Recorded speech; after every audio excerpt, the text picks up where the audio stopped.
Hi everyone, and welcome to another technical edition of Homebrew Buffoonery.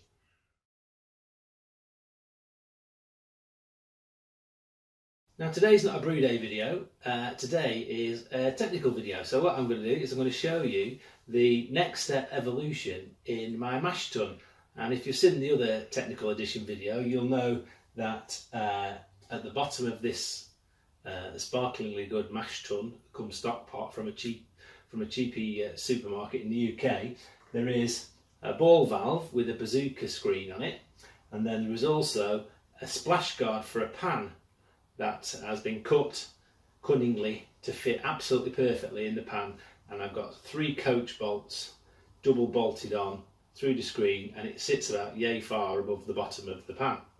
So the next step was, as shown last one, was to get the pump going. So I got the pump going, and what I didn't like though was the extent that the pump came out from the first ball valve. So what I decided to do was get onto a well-known homebrew website, order some fittings, and I've come up with a cunning plan to get the work back from the ball valve into the top of the pan to recirculate.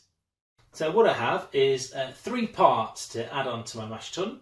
There's the first part, which is my pump, and it's got a male connector for a cam lock on the inlet.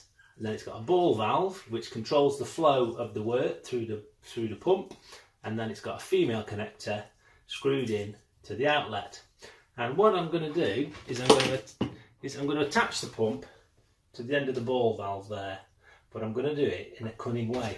And what I've got is this. So what I've done is I bought a metre or 2 of silicone tubing, 1/2-inch silicone tubing, and I've got 2 female connectors, and they both got hose barbs on them on the end there. Yeah, so I'll put them in, and then I've just fastened them in with a little Jubilee clip there, and so that's nice and secure. So the first part, I'm not sure it matters which way around it goes, but basically first bit goes on there like so. Second bit goes on the inlet of the pump, and that can sit nicely there. Okay. And then from the outlet of the pump, I have a second one. Now, because I'm a bit of a doofus and I didn't quite get my order right on the very first time I did it, I've got a male connector in this hose and a female connector on the end of that bit of hose. So they both fit very nicely, thank you very much, into the pump. Male bit there, close it down, and then this bit goes very cunningly into something I've drilled into my mash tun.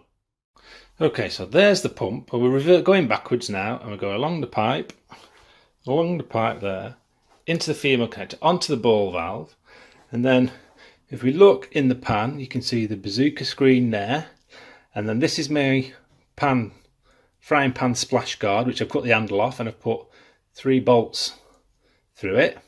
But then to get the wort to come back in, I have come up with that absolute beast of a apparatus.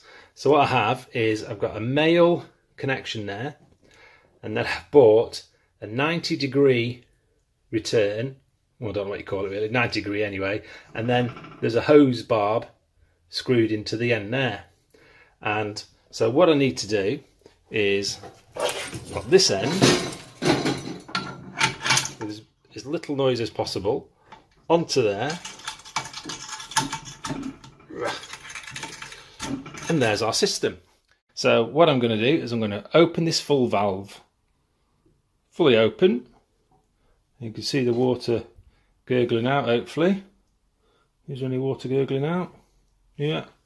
I'm going to open this valve a little bit, so now the water does come through, but I need to close it off quite a bit.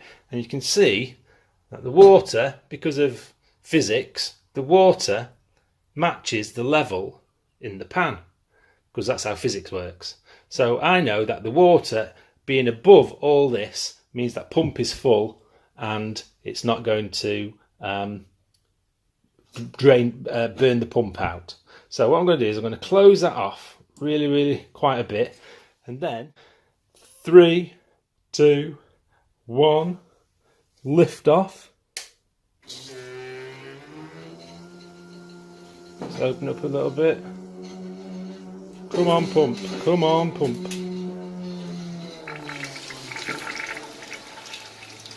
And there you can see. And I can change. If I move this, you can see that the pressure of this changes.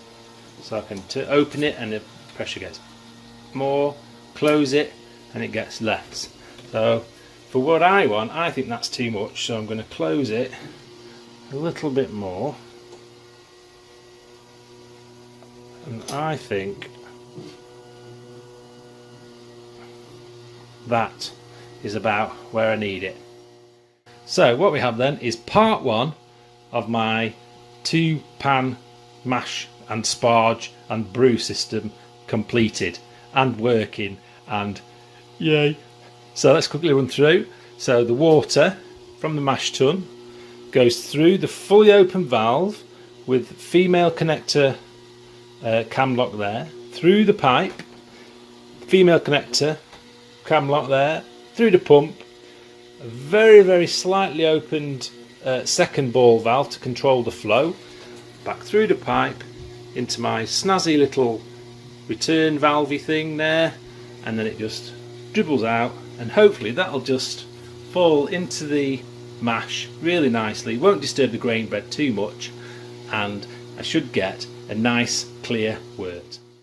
So that's it from the second technical edition. That's 50% of my mash setup complete, with 2 ball valves, a ton of cam lock nonsense. I'm not going to tell you how much it costs because it costs more than the beer and the pot put together, some silicone tubing and a bit of shenanigans over here, and I'm right looking forward to the next brew day. So, you know, like and subscribe. If you want to leave a comment, maybe on type of beer you'd like me to brew, you know, just give us a comment in the comment section, all one of you who watches this, and go out and do something technical.